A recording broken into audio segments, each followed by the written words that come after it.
দিদিভাই তো গল্প করেই যাচ্ছে, কি হবে আমার?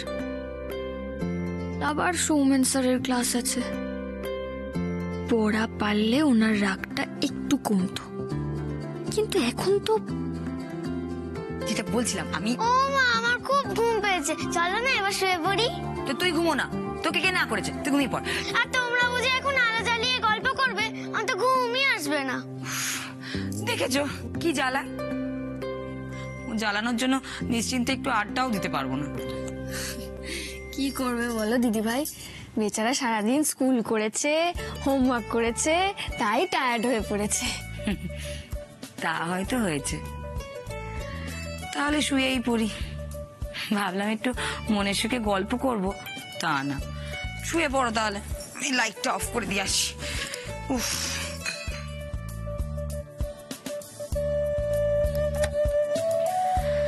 সকাল সকাল অনেক কাজ আছে, ভাবছি সকালেই পুজোর বাজারটা করে নেবো। এই বকুল, তুমি তো আমার সাথে যা। বকুল, এই বকুল, বকুল, চাপ বাবা, দুজনে শোয়ার সঙ্গে সঙ্গে ঘুমিয়ে পড়লো।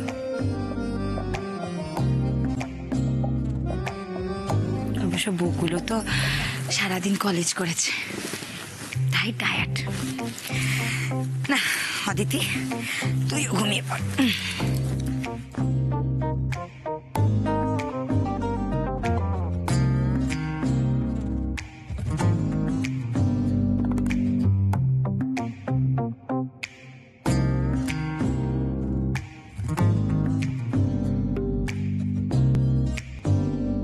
সরি দিদিভাই, তুমি না ঘুমালে আমরা আমাদের পড়াশোনা শুরু করতে পারবো না গো।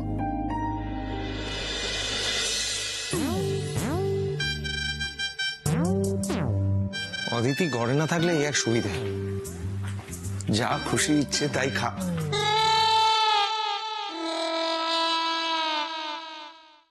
ফ্রিজ খোলা কেন? ভূত না তো?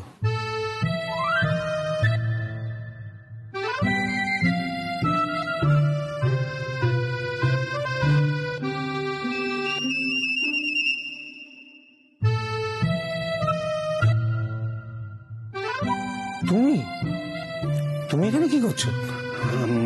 কিছু না, ওই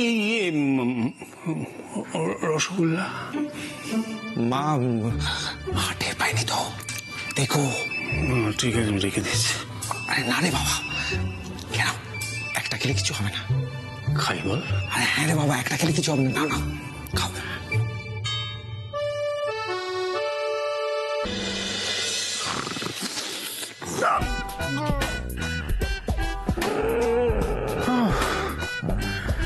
মিষ্টি আর সোনা বৌদি দাদা ভাইয়ের পাশে ঘুমোয় কি করে কে জানে।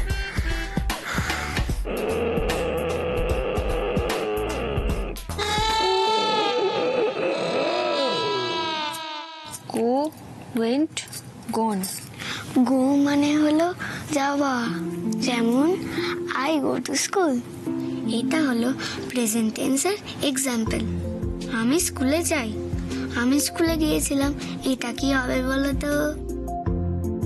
গো এর পাস্ট টেন্স হচ্ছে ওয়েন্ট, তাহলে বলবে আই ওয়েন্ট টু স্কুল। বুঝতে পেরেছো কাম্মা? সব ক্রিয়াপদেরই বর্তমান, অতীত, ভবিষ্যৎ, এই তিনটেই থাকে, তাই তো? ক্রিয়াপদ হলো ইংরাজিতে ভার্ব, মনে থাকবে?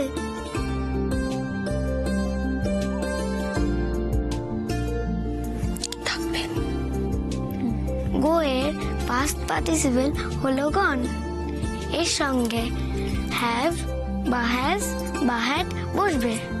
যেমন I have gone to school, মানে আমি আজ স্কুলে গেছি।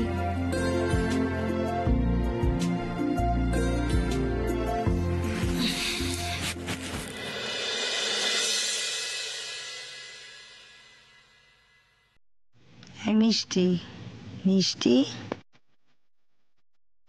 মিষ্টি,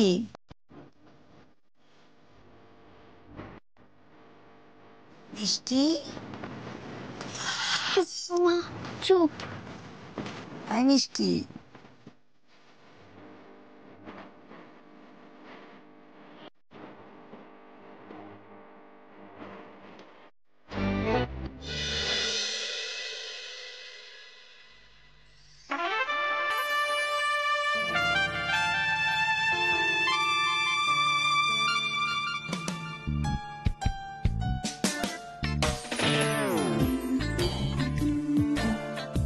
কি ব্যাপার জানু?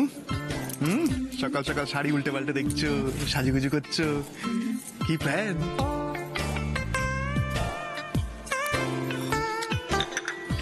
জানু, আজকে রথের কি প্ল্যান তোমার?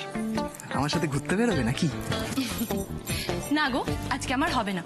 বিকেলে বাবার সঙ্গে একটা খুঁটি পুজোয় যাব। ওরা আমাকে স্পেশালি ইনভাইট করেছে। আরে বাস, জানু তো এখন বিরাট ব্যাপার, হাই ফাই ব্যাপার। হবু মন্ত্রীর বিয়ে বলে কথা, সেই এখন কি আমাকে পাত্তা দেবে তুমি? আজ সুন্দরী মেয়েরা রথ দেখতে বেরোবে, আমি কি ঘরে থাকতে পারি জানো? আমিও বেরোবো, রথ দেখাও হবে, কলা বেচাও হবে, আর তার জন্য অদ্ভুত একটা ব্যাপার। দেখো, পিসির দেওয়া নকল নোটগুলো না আমি এখানেই রেখেছিলাম, আর এখন খুঁজে পাচ্ছি না। আশ্চর্য, বাড়িতে লোক বলতে তো আমরা এই 4 জন। কে নিতে পারে টাকাটা? এ কি, উনি কোথায় গেলেন? ওনার সামনাসামনি হতেই তো আমার অস্বস্তি লাগছে। কি জিজ্ঞেস করবেন কে জানে। কাল যখন এখানেই শুয়েছেন তখন তো ওনার সবই চোখে পড়েছে।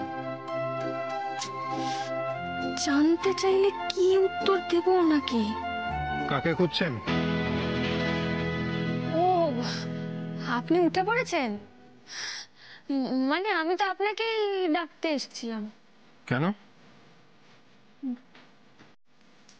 কেন আবার কি, এসেছিলাম ডাকতে, মানে ডাকতে এসেছিলাম।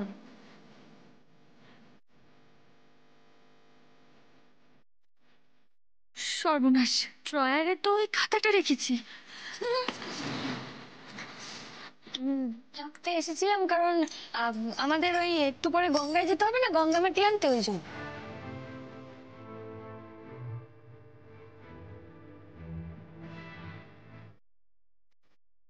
কি হলো, আপনি এখনো দাঁড়িয়ে দাঁড়িয়ে সময় নষ্ট করবেন? থাক না এসব। আপনার তো এখন, মানে আমাদের তো এখন নিচে যাওয়া উচিত, কারণ আমাদের একটু পরে গঙ্গায় যেতে হবে গঙ্গা মাটি নিয়ে আসতে। সে তো বুঝলাম, কিন্তু আপনার কি আমাকে কিছু বলার আছে? আমার? আপনার কি? কই কিছু না তো, কিচ্ছু বলার নেই। সত্যি হ্যাঁ, কিচ্ছু বলার নেই, ঠিক তো?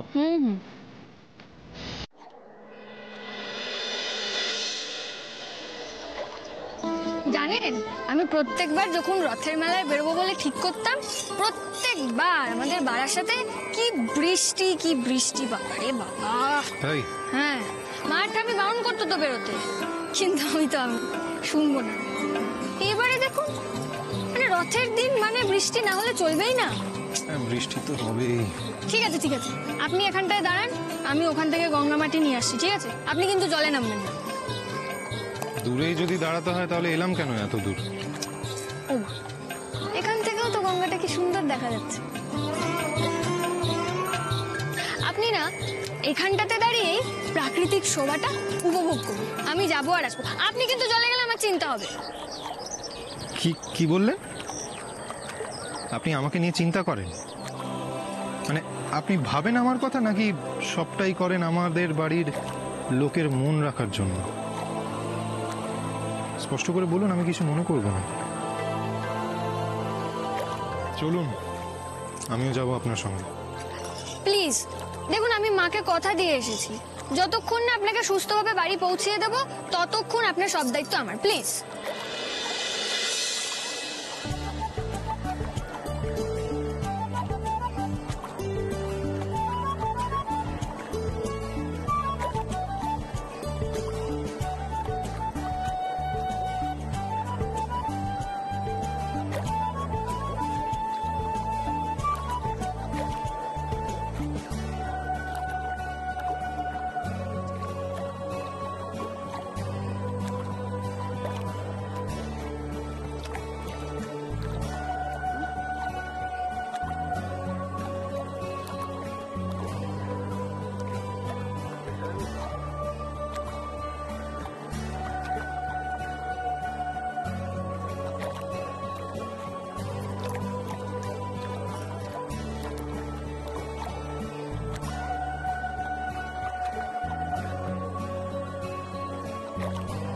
কি চাইলেন? এ কি, আপনি নিচে চলে এলেন? আমি তো আপনাকে ওপরে দাঁড়াতে বলেছি। আপনি না একদম কথা শোনেন। কিছু হবে না, এসব কুসংস্কার আমি একদম বিশ্বাস করি না। আপনার বিশ্বাস নেই, কিন্তু মা আর বাবার তো আছে। আমার জন্য আপনি আছেন। বকুল, বকুল, আপনি কোথায়?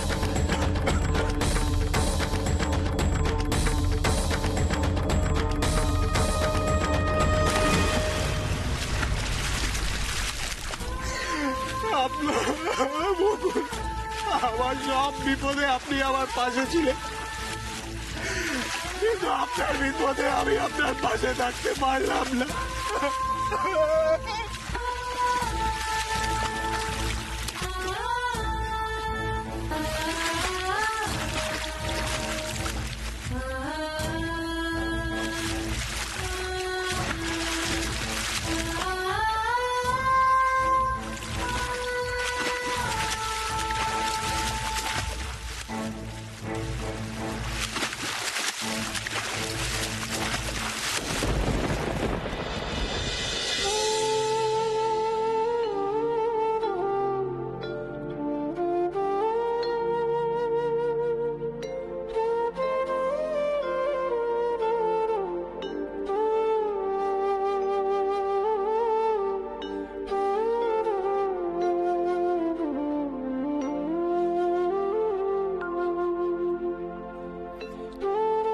মাসিমা, আপনাকে এমন আনমনা লাগছে কেন মাসিমা?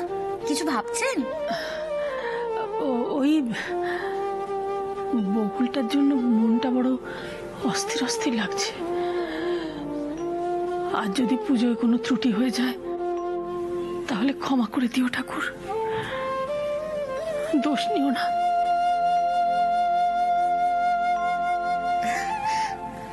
বকুলের জন্য আপনি চিন্তা করবেন না মাসিমা, ও খুব শক্তপোক্ত আর বুদ্ধিমতী মেয়ে। যে কোনো বিপদের সামনে এমন ভাবে রুখে দাঁড়ায়, ওকে টলানো মুশকিল মাসিমা। জানো তো টুম্পা, খোকা আর বৌমার খুব ইচ্ছে ছিল বর্ষার পরে ওদের একটা ছেলে হোক, কিন্তু ঠাকুরের আশীর্বাদে ছেলে হলো না, মেয়ে হলো। মেয়েকে দেখে বৌমার খুব মন খারাপ হয়ে গিয়েছিল। ছেলে হবে মনে করে ছেলের জন্য কত জামা কাপড় বানিয়েছিল, কিন্তু আমার খোকা একটু দুঃখ পায়নি। খোকা বকুলকে কোলে করে বলেছিল ওই একদিন দেখবে, ওই একদিন ছেলে হয়ে উঠবে। তাই তো হয়েছে মাসিমা, বকুল তো আমাদের ছেলে মেয়ে দুই হয়েছে। যখন যেমন দরকার পড়েছে তেমনই তো হয়েছে বকুল। ঠিক বলেছ। এখন বৌমা সেটা বুঝতে পেরেছে যে আমাদের বকুল কোনো ছেলের থেকে কোনো অংশে কম নয়।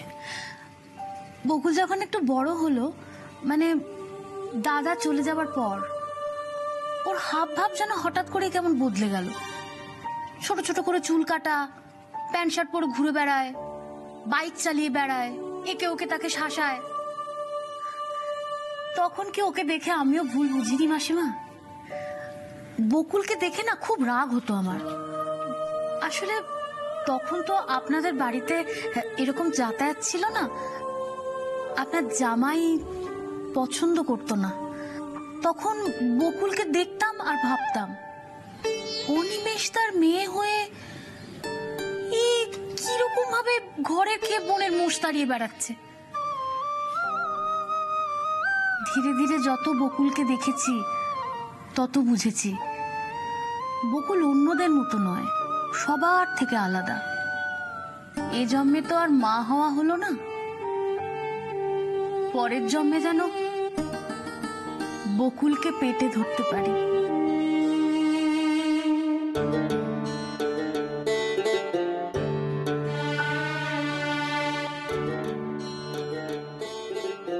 বকুলকে ভালো রেখো ঠাকুর, আমরা যে ওর মুখের দিকে তাকিয়েই বেঁচে আছি।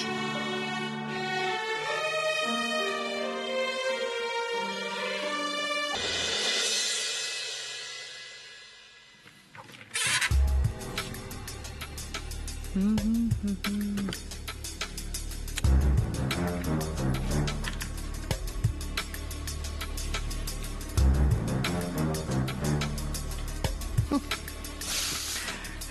গুজে তো বেরোবই, কিন্তু পকেট ফাঁকা নেই।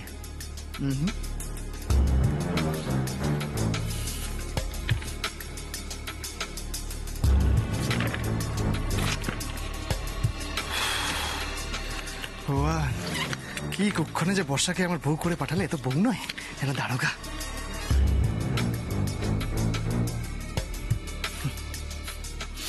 জানু, তুমি যাবে শ্বশুরের সাথে খুঁটি পুজোতে, আর আমার কোনো সকাল্লাদ থাকবে না, তাই কখনো হয়? এখন তো তোমার কাছে আর টাকা চাওয়া যায় না।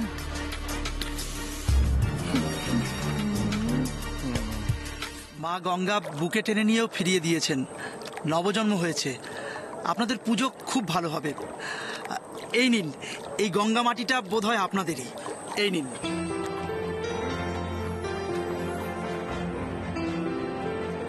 আপনাদের সবাইকে অসংখ্য অসংখ্য ধন্যবাদ। আপনারা না থাকলে আমি এনাকে ফেরত পেতাম না আজকে। থ্যাংক ইউ বকুল, ফিরে আসার জন্য।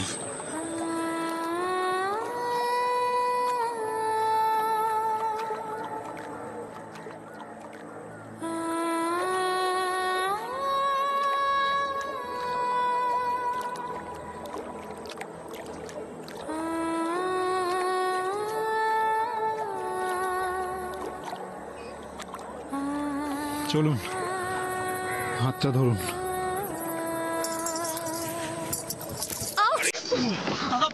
এখন উনি চলতে পারবেন না, ওনাকে পাঁজাকোলা করে নিন।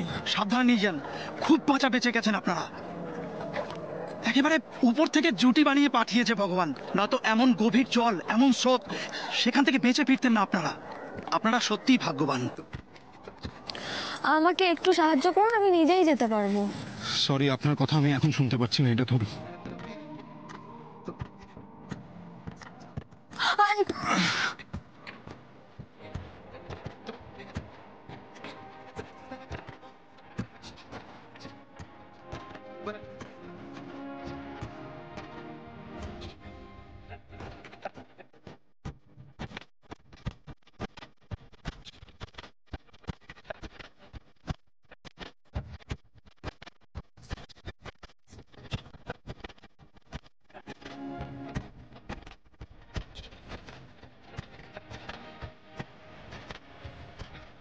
আপনারা 2 টাকাতে আমার এই শহরে পাঠাতে হবে না, ঠিক আছে?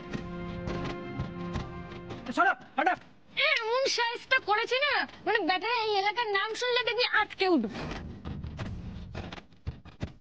আপনাকে শেষবারের মতো বলছি, টাকা ছাড়ুন, কেটে পড়ুন।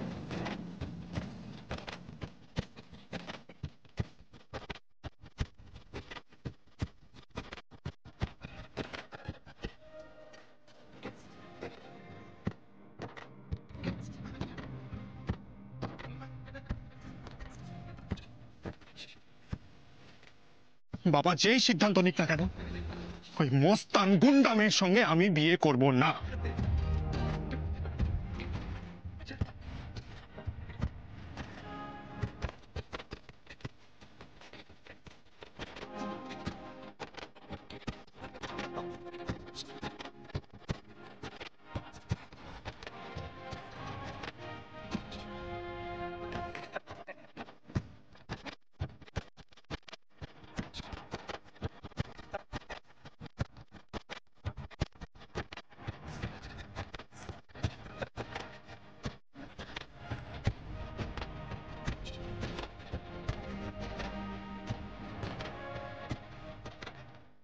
আপনার সঙ্গে এক ঘরে থাকা আমার পক্ষে সম্ভব নয়। আপনার জিনিস, আপনার সুটকেস গুছিয়ে নিন, বেরিয়ে যান এই ঘর থেকে।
ডাক্তার।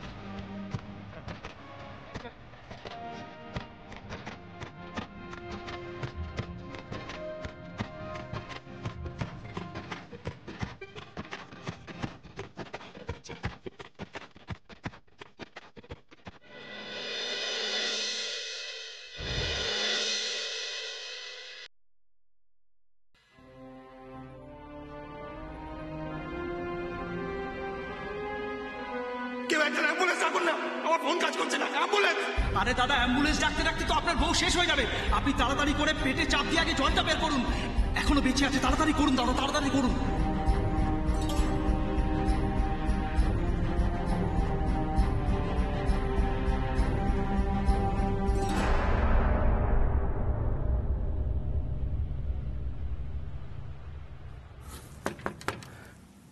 আপনি ঠিক আছেন বকুল? ঠিক আছে।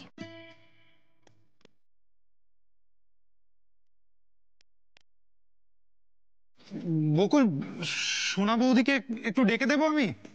উনি আপনাকে হেল্প করতে পারবেন। শুনতে পাচ্ছেন? সোনা বৌদিকে কি ডেকে দেবো? না, দরকার নেই। আসলে আপনার শরীরটা খারাপ তো, তাই ভাবছিলাম সোনা বৌদি এলে আপনার একটু হেল্প হতো।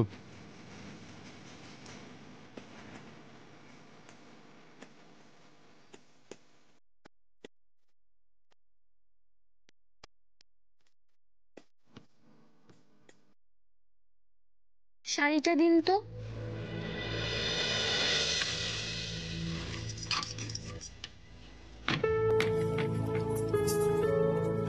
আমি ঠিক আছি, কাউকে ডাকতে হবে না।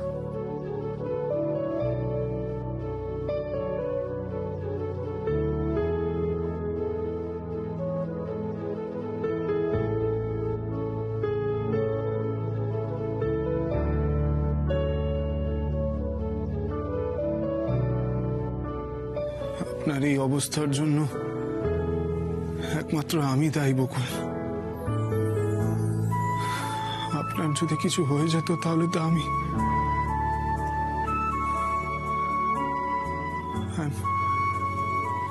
সরি বকুল।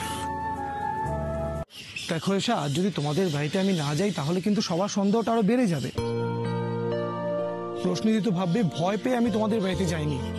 ভাবতেই পারে, দিভাইয়ের মাথা তো, ও সবকিছুর মধ্যেই কোনো না কোনো ত্রুটি খোঁজে। তবু দেখো এসব, ঋষিদের এত বড় একটা অ্যাক্সিডেন্ট হয়েছে। আমি এতদিন তোমার বাড়ির ছোট বড় সব অনুষ্ঠানেই গেছি, তারপরও যদি আমি তোমার বাড়িতে যদি না আসি তাহলে তো সবাই এটাই ভাববে যে তোমার আর আমার সত্যি কোনো রিলেশন আছে। বুঝতে পারছো আমি কি বলছি? আমি কি করব সত্যি কিছু বুঝতে পারছি না। তোমার সাথে না আমার সামনাসামনি দেখা করাটা খুব দরকার। মানে দিনের পর দিন আমি মাকে মিথ্যে কথা বলে যাচ্ছি, আমার একদম ভালো লাগছে না, বিশ্বাস করো। মাও বুঝতে পারছে যে আমি মায়ের থেকে কিছু লুকোচ্ছি। আমার একদম ভালো লাগছে না মাকে এত কষ্ট দিতে। তোমার কষ্ট হচ্ছে? খুব। মা কষ্ট পেলে আমারও কষ্ট হয়। মা যদি আমাকে অবিশ্বাস করে আমার খুব খারাপ লাগে। দিনের পর দিন আমি একটার পর একটা মিথ্যে বলে যাচ্ছি মাকে। এটা ঠিক না, মিথ্যে বলাটা অন্যায়, পাপ। ভালোবাসা সেটা কি অন্যায়? সেটা কি পাপ বলো? সেটাকে আমি বলেছি? দেখো, তোমার আর আমার এই সম্পর্কটা যদি টিকিয়ে রাখতে হয় না, তাহলে আমাদেরকে কিছু সলিউশন বের করতে হবে। চিরদিন তো আর মিথ্যে বলে যেতে পারবো না। সেটা আমি চাই না এসা। আমি সবার সামনে বুক ফুলিয়ে বলতে চাই যে আমি তোমাকে ভালোবাসি।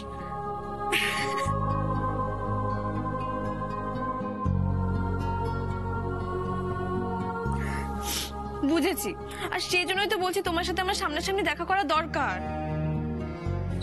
বুঝলাম। তাহলে কবে? তুমি বলো। না, তুমি বলো।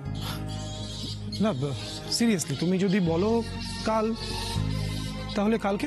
হ্যাঁ মানে আমার না আর মিথ্যে কথা বলতে একদম ভালো লাগছে না। আমরা কালই দেখা করব। আমি অফ পিরিয়ডে তোমাকে ফোন করব। কার সঙ্গে কথা বলছিস এসা?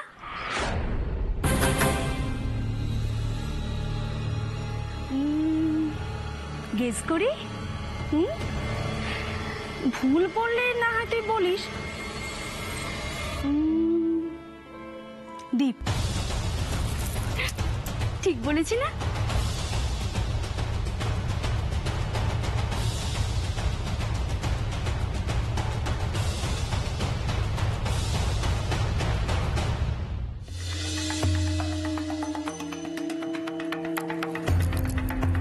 কি রে এসা, চুপ করে আছিস যে? বললাম যে ভুল হলে বলবি। ওহো, দেখেছিস আমি কিরকম বোকা? আসলে তো আমি ঠিক কথাই বলেছি, আর সেই জন্যই তো তুই চুপ আছিস। কেমন গেস করলাম বল? তুই তাহলে দীপের সাথেই কথা বলছিলিস, তাই তো? বিকেলে আসছে তো? না না দি ভাই, তুই এসব কি বলছিস? না না মানে দীপ আসবে না?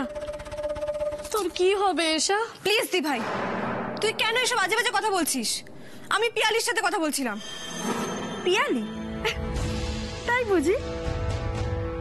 তা কাকিমুনিকে মিথ্যে বলে যে কষ্ট হচ্ছে কি হচ্ছে না এসব নিয়েও বুঝি পিয়ালির সাথে কথা হয়? দিদি ভাই কি অনেকক্ষণ আগে থেকে এসেই দাঁড়িয়েছিল? আমি তো তোর দিদি এসা, তুই যে কেন সবসময় সব কথা আমার কাছে লুকিয়ে যাস সেটাই বুঝতে পারি না। আচ্ছা বেশ, তোকে আমাকে কিচ্ছু বলতে হবে না, ঠিক আছে? আমি জিজ্ঞেসও করবো না। আসলে মুশকিলটা কি বলতো, আমার না ঠিক সময়ে ঠিক জিনিসটা চোখে পড়ে যায়। আচ্ছা ঠিক আছে, তুই তুই ফোনে কথা বল, আমি চললাম, কেমন?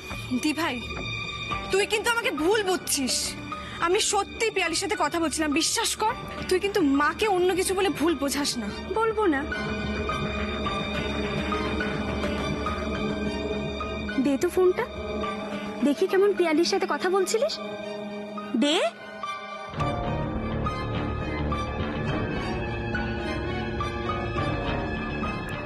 এইবার জালে আটকেছি।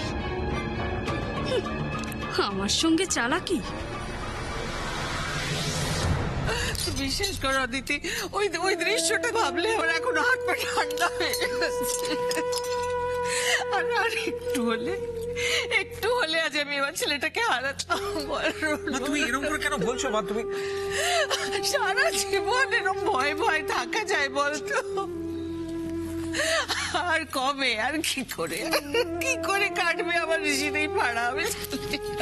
মা মা প্লিজ, মা গুরুদেব তো বলেছেন এই একটা বছর যেতে দাও, ঋষির সমস্ত ভাড়া কেটে যাবে। প্লিজ মা কেঁদো না, প্লিজ। তুই দেখছিস না একটার পর একটা ঝড় চলেছে ছেলেটার উপর দিয়ে। গুন্ডারা কিরম ভাবে ওকে মারলো, কতদিন বিছানায় পড়ে রইলো বল ছেলেটা। তারপরে আবার আজকের এই ঘটনা। তুই দেখিসনি ওর মুখটা, দেখিসনি কিরম শুকিয়ে গেছে। মা আমি সব দেখেছি, তুমি কেন এতটা কাঁদছো বলো তো? এদিকে বকুলকে দেখো মা, ও তো পরের বাড়ির মেয়ে, সব কিছু ছেড়ে ছুড়ে এখানে এসে আছে শুধুমাত্র আমাদের ভরসায়। মা, আর যদি ওর কিছু হয়েছে তো তাহলে ওর মা ঠাকুমাকে আমরা মুখ দেখাতাম কি করে? কি জবাব দিতাম তুমি বলো? বকুল সাঁতার জানে না, তা সত্ত্বেও নিজের রিস্কের কথা না ভেবে জলে ঝাঁপিয়ে পড়েছিল ঋষিকে বাঁচাবে বলে। নেহাত ওখানে কিছু লোকজন ছিল, নাহলে তো বকুল আজকে। ওভাবে বলিস না রোহন, ওভাবে বলিস না। মায়ের পুজোর জন্য বকুল গঙ্গা মাটি আনতে গিয়েছিল, ওর কিভাবে কি কোনো ক্ষতি হবে? না মা দুর্গাই ওকে বাঁচিয়েছে অদিতি, মাই বাঁচিয়েছে। ঠিক ঠিক বলেছ মা। বকুল, ওই তো বকুল এসে গেছে। এই তোমার শরীর ঠিক আছে? হ্যাঁ, তুমি নিচে নামলে কেন? আমাকে বলতে পারতে, যা দরকার ছিল আমি যেতাম। তোমার এখন রেস্ট নেওয়া দরকার, যাও ওপরে যাও। দিদি ভাই আমি ঠিক আছি। কি না, তুমি ঠিক নেই, তুমি ঠিক নেই। তোমার রেস্ট নেওয়া উচিত। যাও না, ওপরে যাও, আমি সব পাঠিয়ে দেবো, যা দরকার। ও তো ঠিকই বলছে, তোমার শরীরটা যখন খারাপ তুমি একটু ঘুমোতে পারতে তো গিয়ে। বাড়িতে পুজো আর আমি নাকি ওপরে শুয়ে শুয়ে ঘুমোবো? মানে কি গো তোমরা, আমার কিছু হয়নি, আমি ঠিক আছে। বকুল প্লিজ, একটু ঘুমোলে শরীরটা আরো ফিট হয়ে যেত। প্লিজ আমার কথাটা শোনো। দিদি ভাই আমি ফিট আছি, আর ওইটুকু জলে ডোবাতে আমার কিছু হয় না। জিও, এই না হলে বকুল ওস্তাদ। হ্যাঁ সাদা ভাই, হ্যাঁ তুমি আমাকে বকুল ওস্তাদ কেন বললে? আরে কি আশ্চর্য, বলবো না? আজকে তুমি যেটা করেছো তারপর তো তোমাকে ওই নামে ছাড়া ডাকাই যাবে না। দাঁড়াও। কি ব্যাপার বলো তো, তোমরা এরকম মন মরা হয়ে বসে আছো কেন? এইটুকু একটা ঘটনায় তাতেই। ওফো, বাড়িতে পুজো আজকে, পুজোর কত কাজ বাকি, রান্না বান্না বাকি, রথ সাজাতে হবে। তোমরা